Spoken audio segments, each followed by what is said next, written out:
इसलिए अपने आप को छोटा मोटा ना समझें। इस भारतवर्ष में हमारा जन्म किसी कारण से हुआ और अपने स्वरूप को पहचाने, भगवान का भजन करें, क्योंकि ये कर्म भूमि है। अहो अमी शाम किमकारी शोभनम प्रसन्न येषां सुजता स्वयं यैर्जन्म लब्धं न शुभारता मुकुंद सेवोपैतं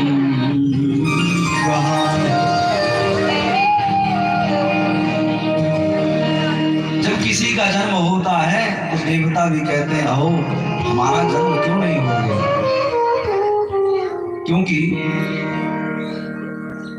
जन्म तो तभी सार्थक है जब भारतवर्ष में जन्म लेकर के यहाँ के आनंद को लूटा जाए। यहाँ क्या आनंद है, सुखदेव जी वर्णन करते हैं। न यत्र वैकुंठ सुधा कथा पगा न साधवो भागवतास्तदाश्रया न यत्र यज्ञेशमखा महोत्सवा सुरेश लोकोऽपि न सैव सेव्यता। बहुत ध्यान से सुने। न यत्र वैकुंठ कथा सुधापगा, वैकुंठ आदि लोकों में, स्वर्ग आदि लोकों में भगवान की कथा नहीं मिलती। ये भूल में मत रहना कि वहां बहुत आनंद है। जब हनुमान जी भगवान राम के साथ सारे साकेत धाम को जा रहे थे तो भगवान ने हनुमान जी से पूछा क्यों तुम नहीं जाओगे? हनुमान जी ने कहा नहीं प्रभु हम वहां नहीं जाएंगे। अरे भाई क्यों नहीं चलना चाहोगे? तो सौभाग्य। प्लीज राधे राधे लिखिए। चलूंगा जरूर, पर आप ये बताइए वहां आपकी कथा और कीर्तन मिलेगी, आपके उत्सव मिलेंगे? भगवान ने कहा नहीं, वहां तो केवल मैं रहूंगा, मेरी कथा नहीं।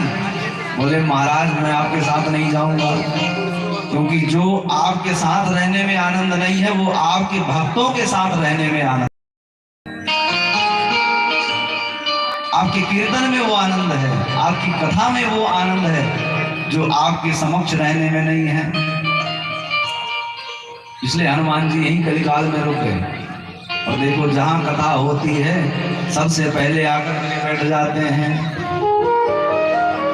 और सबसे बाद में जाते हैं। इन्हें कहते हैं श्रोता। हनुमान जी से जैसा भक्त संत शिरोमणि कोई नहीं।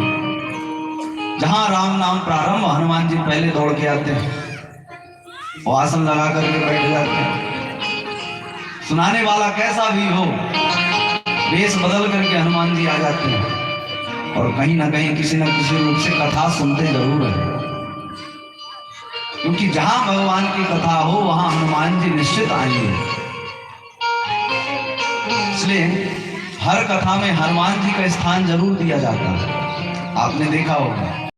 प्लीज आप तो राधे राधे जरूर लिखिए। राधे राधे। साधवो भागवतास्तदाश्रया, साधु संतों का बढ़िया जमावड़ा लगता है, सत्संग होता है।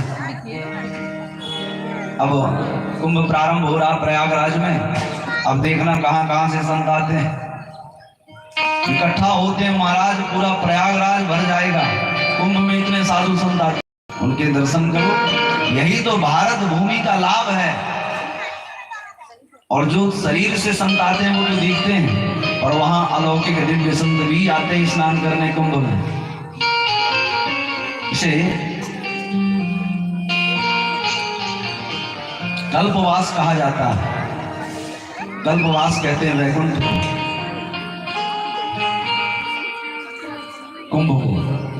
इसलिए कुंभ में जाकर के संतों महात्माओं का दर्शन करना चाहिए। अब वहां पंडाल लगना शुरू हो गए, कथाएं शुरू हो जाएंगी। देखना हजारों कथाएं, हजारों भंडारे, हजारों संतों के दर्शन, ये सब 1 महीने तक चलेगा। यही तो अपना सनातन धर्म है, भारत भूमि की यही विशेषता है। यह सब विदेशों में नहीं होता। यहाँ तो साल भर के खत्म हो जाते हैं। ये रामनवमी है, दुर्गा नवमी है, ये राधाष्टमी है, ये हलषष्ठी है, ये तीज त्योहार है, न जाने कितने उत्सव मनते रहते हैं। भगवान का जब जन्माष्टमी जन्मोत्सव आया उसमें लोग लग जाते हैं। तो